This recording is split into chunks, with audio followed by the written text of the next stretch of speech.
Halo semuanya, di sini saya akan menjelaskan sistem kapitalisme. Jadi kapitalisme itu adalah suatu sistem ekonomi di mana memperbolehkan seluruh masyarakat untuk melakukan perekonomian seperti memproduksi barang, menjual barang, dan menyalurkan barang. Apapun sistem perekonomiannya, jika itu mendapatkan keuntungan itu diperbolehkan. Ada juga yang mengartikan kapitalisme itu sebagai suatu sistem ekonomi dan politik di mana perdagangan dan industrinya itu dipegang oleh pihak swasta untuk memperoleh keuntungan. Nah, dengan hal ini dalam kapitalisme pemerintah itu hanya sebagai pengawas saja. Ada juga kapitalisme sebagai mode produk di mana kapitalisme ini ingin mendapatkan keuntungan sebanyak-banyaknya dengan menekan biaya produksi. Jadi kapitalisme ini meminimalisir biaya produksi dengan cara menekan upah para pekerja, yang dimana sistem ini itu dilakukan oleh suatu badan atau perorangan,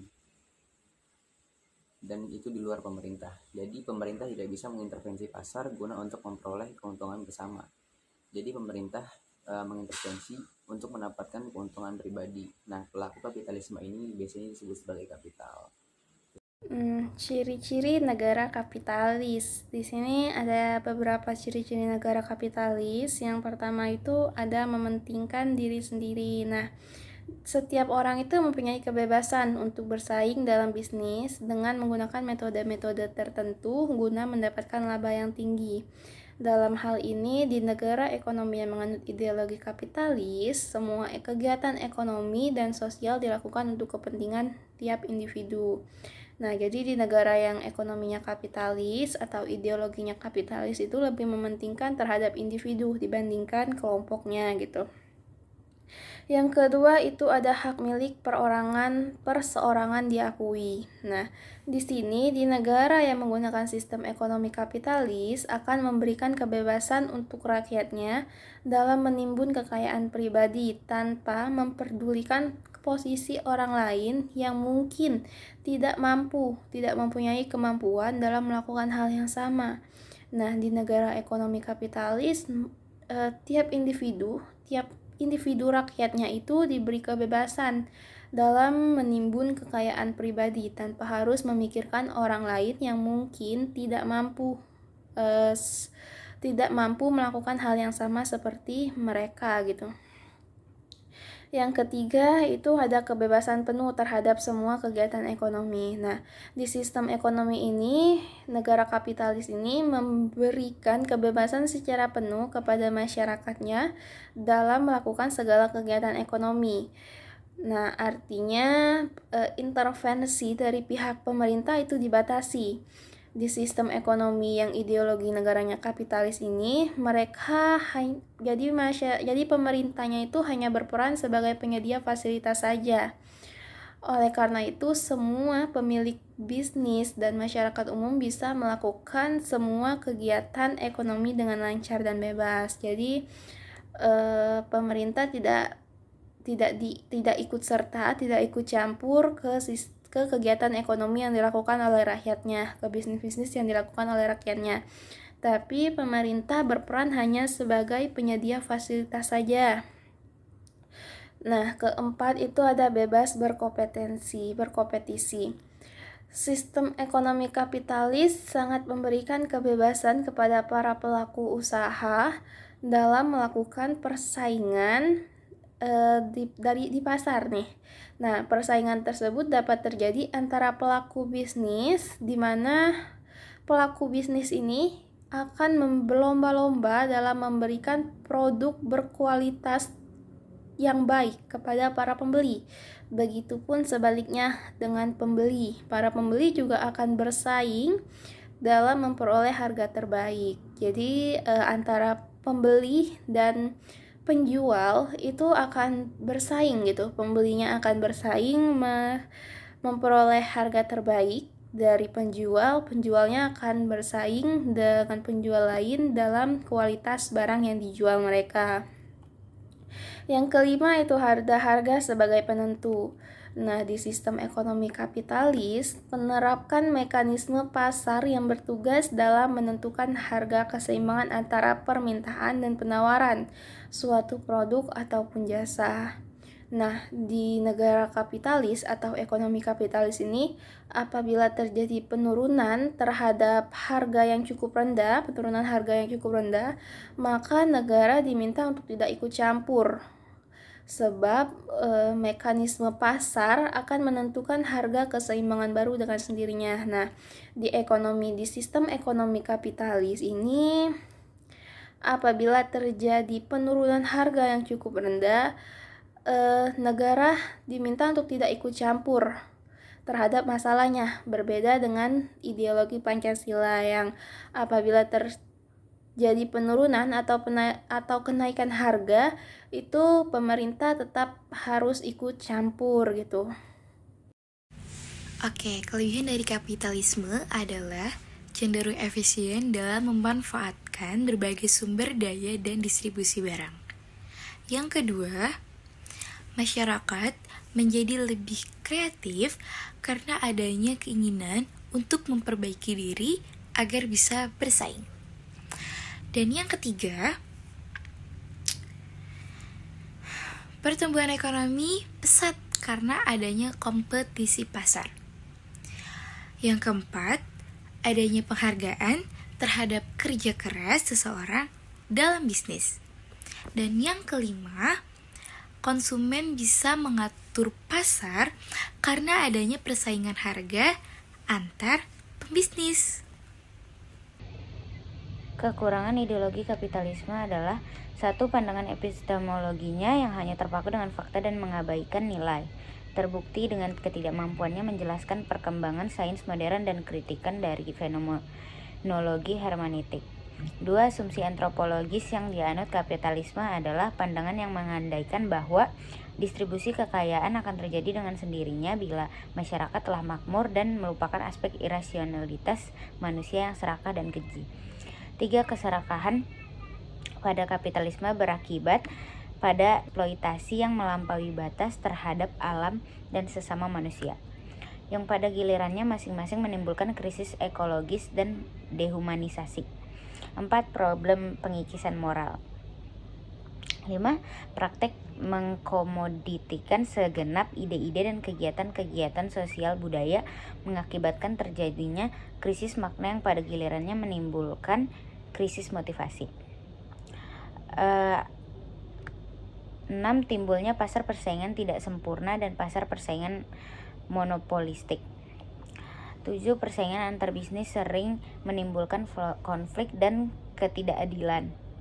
8. Membuat perekonomian hanya berorientasi pada uang sehingga pengusaha menjadi materialistik. 9. Perusahaan hanya berorientasi pada keuntungan sehingga sering mengambil alih perusahaan yang lebih kecil. Munculnya eksploitasi terhadap sumber daya alam untuk mencari keuntungan sebesar-besarnya. Terakhir, munculnya ketidakadilan dalam distribusi kekayaan di mana hanya segelintir orang yang bisa menikmati kekuasaan dan kekayaan. Tadi telah dijelaskan mengenai ciri-ciri dari kapitalisme. Di Indonesia sendiri kita menganut ideologi Pancasila yang mana memiliki ciri-ciri yaitu berasal dari falsafah hidup masyarakat berdasarkan ketuhanan yang Maha Esa, menerapkan sistem pemerintah yang demokrasi Pancasila, dan menerapkan sistem pemerintahan dan semua aspek itu berdasarkan hukum, yang mana ideologi Pancasila ini bersifat terbuka, kreatif, dan dinamis. Ada pula perbedaan dari ideologi kapitalisme dengan ideologi Pancasila pada bidang politik dan hukum. Ideologi Pancasila lebih menerapkan sistem demokrasi Pancasila, yang mana masyarakatnya memiliki hak dan kewajiban yang sama. Sedangkan pada ideologi kapitalisme, kebebasan kapitalis atau kebebasan ekonomi harus selaras dengan politik demokrasinya, yang mana merupakan bentuk dari kebebasan ekspresi individu yang menentang pemusatan kekuasaan pada negara. Meski begitu, pemerintah tetap ikut campur tangan, meski pergerakannya sangat terbatas. Lalu ada pada bidang ekonomi, seperti yang kita tahu, ideologi Pancasila ini amat menentang atau menghindari adanya monopoli maka negara ini sangat berperan penting sebagai pencegah adanya monopoli yang merugikan masyarakat. Sedangkan pada kapitalisme ini, apabila ada kemerosotan harga, negara tidak boleh mencampuri urusan ini karena perekonomian mereka kan berdasarkan kepada mekanisme pasar. Jadi pasarlah yang menentukan keseimbangan antara penawaran dan permintaan barang dan jasa, sehingga peran negara pada bidang ini amat sangatlah minim. Lalu ada pada bidang agama. Pada ideologi Pancasila seperti yang kita ketahui merupakan aspek esensial yang menjiwai, yang menyeluruhi aspek kehidupan masyarakat, bangsa, dan negara. Maka masyarakat ini dibebaskan untuk memilih agama yang telah diakui oleh negara. Namun pada paham seperti ateis atau paham lain yang tidak mempercayai adanya Tuhan, itu tidak dapat diterima oleh ideologi Pancasila.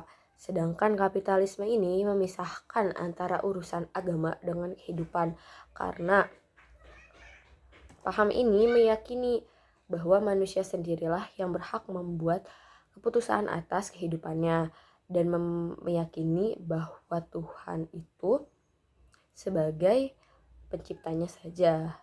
Sedangkan pada bidang sosial, ideologi Pancasila ini kan mengakui setiap individu, setiap keberadaan individunya, lalu membebaskan individu tersebut bersosialisasi dengan individu lain agar menciptakan keselarasan dan keseimbangan. Sedangkan pada kapitalisme ini mereka lebih cenderung mementingkan individu itu sendiri masing-masing dibanding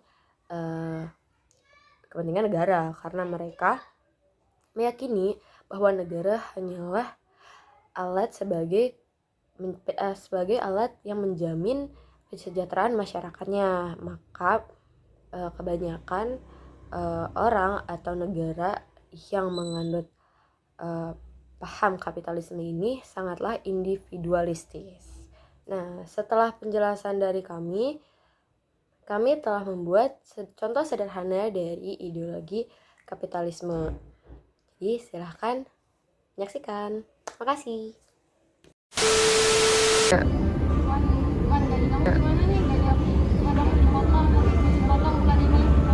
Kasian sekali kamu gua. Gimana lagi kali kamu gua.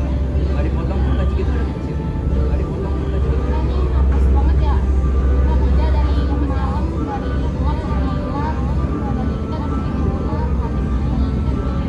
Gimana lagi nyari kerja sekarang susah. Gimana lagi kita kerja apa yang kita bisa doang. Kita kerja nanti kalau bisa kita nggak kerja, kita masih makan apa keluarga kita. Masih makan apa keluarga kita.